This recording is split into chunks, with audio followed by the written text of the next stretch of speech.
Bom dia, meus amados irmãos, a graça e a paz do nosso bondoso Deus e o amor do nosso Senhor e Salvador Jesus Cristo esteja em cada um de nós hoje e sempre, nos fazendo crescer sempre no seu conhecimento e na graça maravilhosa, na graça salvadora, do nosso Deus.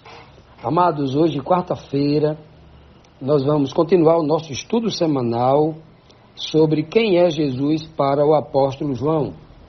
Vamos ver aqui tudo que João ouviu de Jesus Cristo, vamos ver se João ouviu algo diferente, ou se sempre é a mesma coisa. Vamos ver se tem algum verso aqui que a gente lê, se é alguma coisa difícil de entender, porque todos são versos claros, objetivos, diretos. Qualquer criança que lê esses versos vai entender, sem nenhuma indução, sem querer mudar sinônimos, Tem que estudar assim a palavra porque o Evangelho é uma palavra simples, escrita para um povo simples, Quem transformou o Evangelho numa filosofia difícil de entender foram os homens, para que as pessoas tivessem dificuldade de entender e só eles entendessem para poder dominar sobre as pessoas e assim explorá-las, Pois bem, vamos então à sétima pergunta que diz: por que Jesus, sendo humano, foi chamado de Filho de Deus? Por quê? É uma grande questão, Eu sempre cito aquele verso de Lucas, capítulo 1, versículo 33 e o 34, quando o anjo diz a Maria, que aquele menino, Jesus Cristo, seria grande, E ele seria chamado Filho de Deus, E ele herdaria o trono de Davi, seu pai. Olha só. O texto é bem claro em dizer que Jesus era filho do homem, filho de Davi, filho do ser humano, mas ele seria chamado filho de Deus. O texto não diz assim, e ele será o filho de Deus e será chamado filho de Davi. É o contrário. Lá diz que ele é filho de Davi e seria chamado filho de Deus. Não é mesmo? Nós também, através de Cristo, somos filhos dos homens, mas podemos ser chamados filhos de Deus por causa de Cristo. E nem porque nós somos chamados filhos de Deus, somos deuses, não é mesmo? Pois bem, olha como é fácil entender as Escrituras Sagradas. Pois bem, vamos então para a pergunta de hoje, a sétima pergunta, Vamos responder essa pergunta, e lendo João capítulo 6, versículo 69, que diz assim: e nós temos crido e conhecido que tu és o Cristo, o Filho do Deus vivo. Olha que coisa linda isso aqui.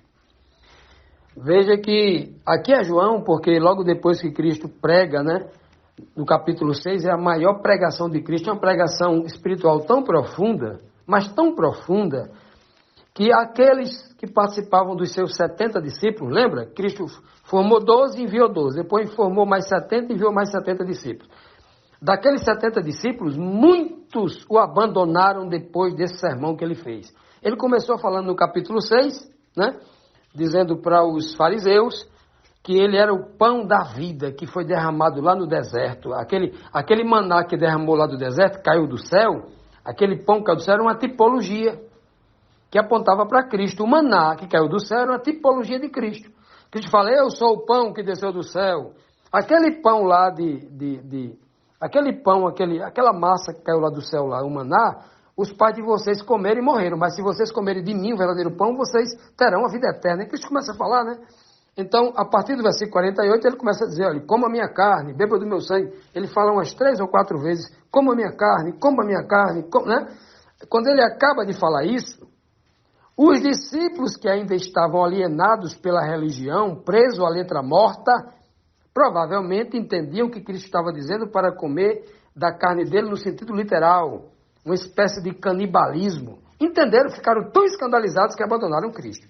Então Cristo chegou para Pedro e falou, e aí Pedro, você e quem você representa aí, os outros discípulos, não vão me abandonar também? Aí Pedro vai dizer assim, olha, Senhor, para onde é que a gente vai, se só tu tens a palavra de vida eterna? E em seguida, Pedro vai dizer assim,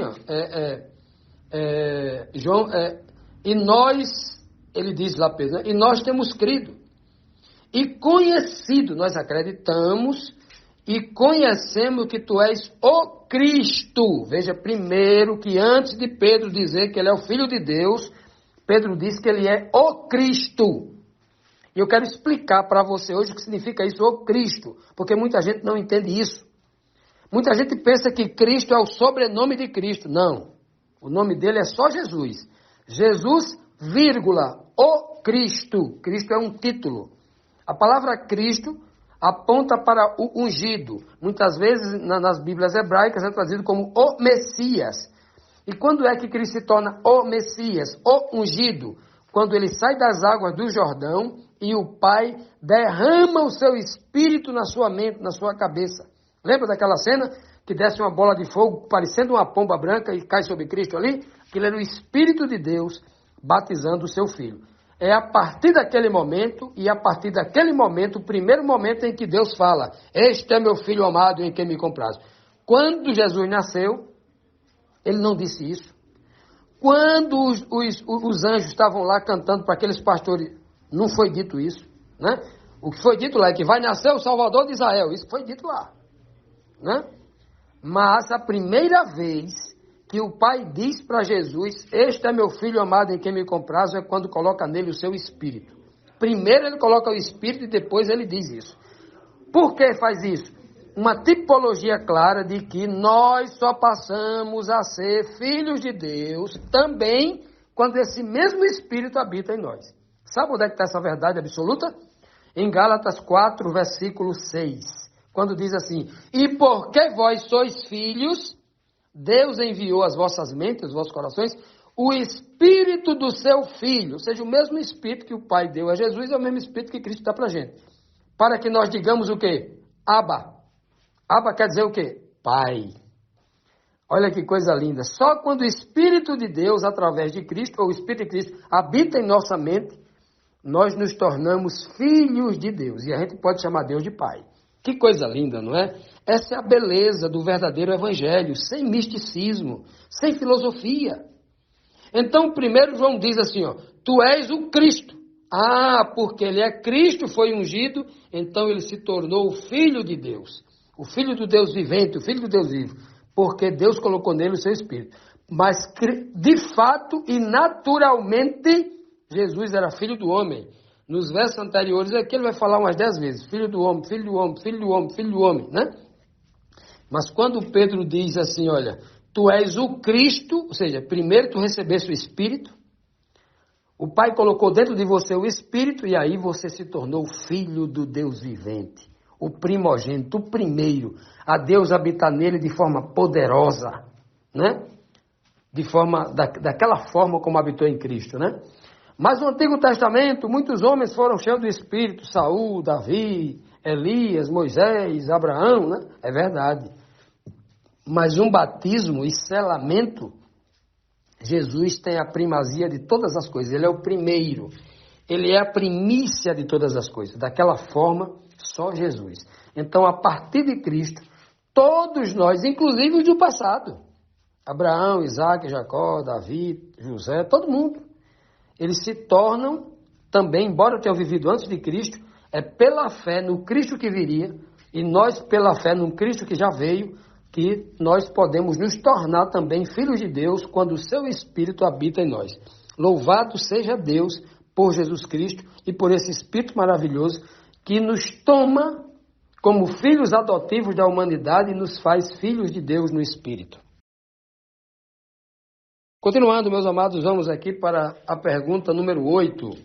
Quando Jesus foi ungido, ou seja, quando ele se tornou o Cristo, e chamado Filho de Deus, quando foi isso? Vamos ver aqui João, capítulo 1, versículo 32, que diz assim, e João testificou dizendo, eu vi o Espírito descer do céu como pomba e repousar sobre ele.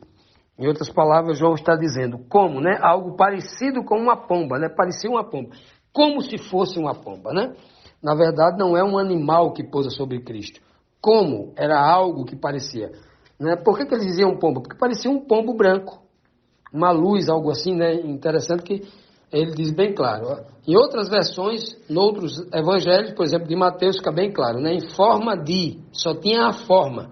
Não era um pombo literal, era em forma de, parecia, né?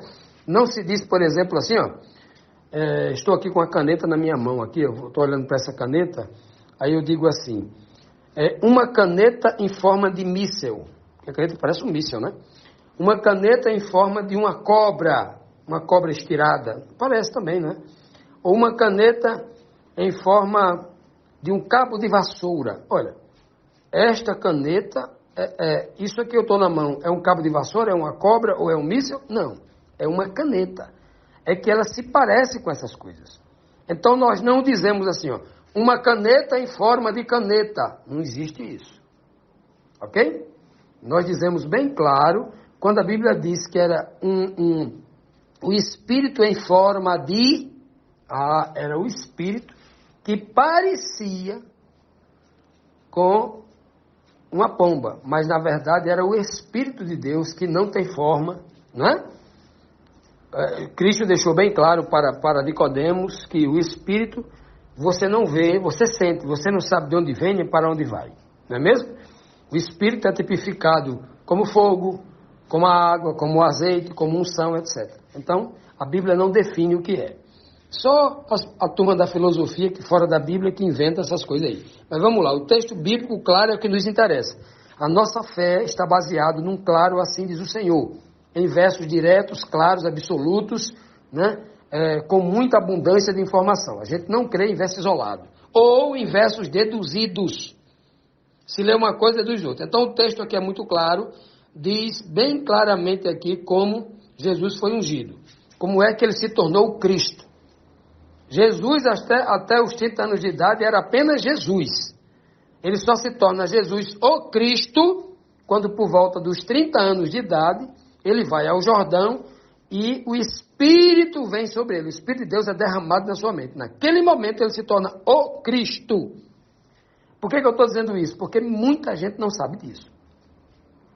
Muita gente, por exemplo, não sabe porque Paulo escreveu lá no Novo Testamento Cristo Jesus. Por que ele troca? Por que a Bíblia fala só Jesus, depois ele fala Jesus o Cristo? Jesus Cristo, na nossa versão em português, né?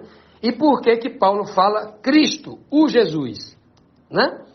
Ou, na nossa versão, Cristo Jesus. Por que ele diz isso depois da ressurreição? Por que todos os termos, quando fala Cristo Jesus, se refere a ele depois da ressurreição? Por quê? Porque Paulo está querendo dizer para a gente que ele continua sendo ungido, que ele é o ungido de Deus. Mas ele não perdeu a forma humana, ele continua sendo o Jesus. Por isso que ele usa o termo Cristo Jesus.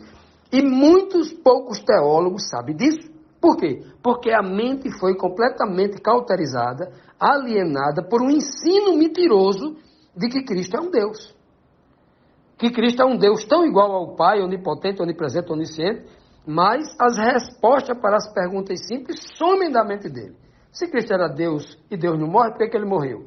Se Cristo era um Deus e Deus não pode ser tentado, por que ele foi tentado igual a nós em tudo? Se Cristo era um Deus e Deus não sente nenhuma necessidade, não se cansa nem se fadiga, por que ele teve fome?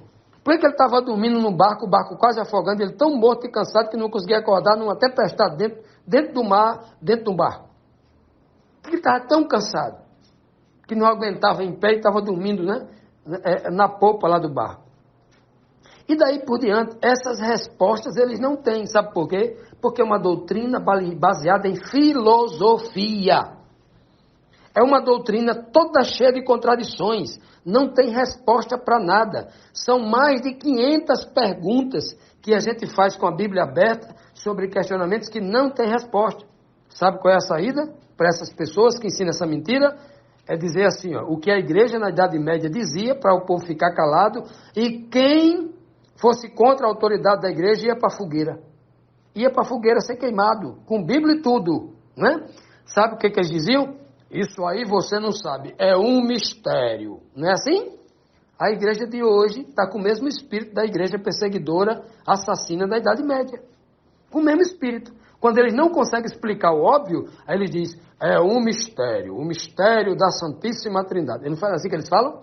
Pois bem, a gente vai para a Bíblia, Aí Paulo e todos os apóstolos dizem assim, olha, não existe mais mistério algum, todos os mistérios foi revelado em Jesus Cristo nosso Senhor. Mistério é aquilo que você não conhece ainda. Quando você vai para a Bíblia e começa a conhecer, o mistério é desvendado. Mas eles falam de mistério como algo que é insolúvel, que você nesta vida nunca vai compreender. Mentira. Não existe isso na Bíblia. Isso é uma mentira de líderes religiosos profanos, covardes, mentirosos, que têm o único interesse de dominar sobre você. O único interesse de lhe causar medo para que você não vá pesquisar a Bíblia por si só. Que você não compreenda a verdade. Porque essa verdade vai lhe libertar de todo e qualquer sistema, de todo homem, para ser ensinado por Deus unicamente, como diz aqui em João 6,45. Você será ensinado por Deus. Porque está escrito na lei dos profetas. Você será ensinado por Deus, chamado por Deus, e entregue a Cristo por Deus, e salvo por Deus através de Cristo. É o que está escrito, de forma direta, e contra isso não há qualquer contestação. Eu duvido que haja contestação contra isso, porque a Bíblia ela é claríssima quando prega essa verdade absoluta. Jesus Cristo, Jesus se torna o Cristo quando ele recebe o Espírito de Deus. Ali ele se torna o ungido, ali ele se torna o Messias enviado para pregar o Evangelho. É tanto que ele só é enviado para pregar o Evangelho depois que ele é ungido. Antes disso ele não prega, para as multidões, né? Não faz milagre, não. O ministério dele só começa a partir do momento em que ele é ungido no Jordão. E o seu ministério só dura 3 anos e meio. E em 3 anos e meio, ele revela toda a beleza de Deus o Pai. Toda a beleza do Evangelho do amor. Ele, através do que ele fala, mas sobretudo através das suas ações, quando cura, quando manifesta a glória de Deus de diversas formas, fazendo muitos sinais e prodígios potentosos, aí ele está revelando a glória de Deus nele. Ele é o resplendor da glória de Deus aqui na terra. Ele resplandece a glória do Pai para todos os seres humanos conhecerem a esse Deus a quem ele veio revelar. Está lá escrito em João 1,18, que o Deus invisível que a gente não vê, Jesus o Filho o revelou. Cristo veio revelar o Pai nas suas palavras, nas suas ações. E essa é a beleza do Santo Evangelho, sem mistérios, sem dificuldade para entender. A Deus toda a honra e toda a glória através do nosso Senhor e Salvador Jesus Cristo.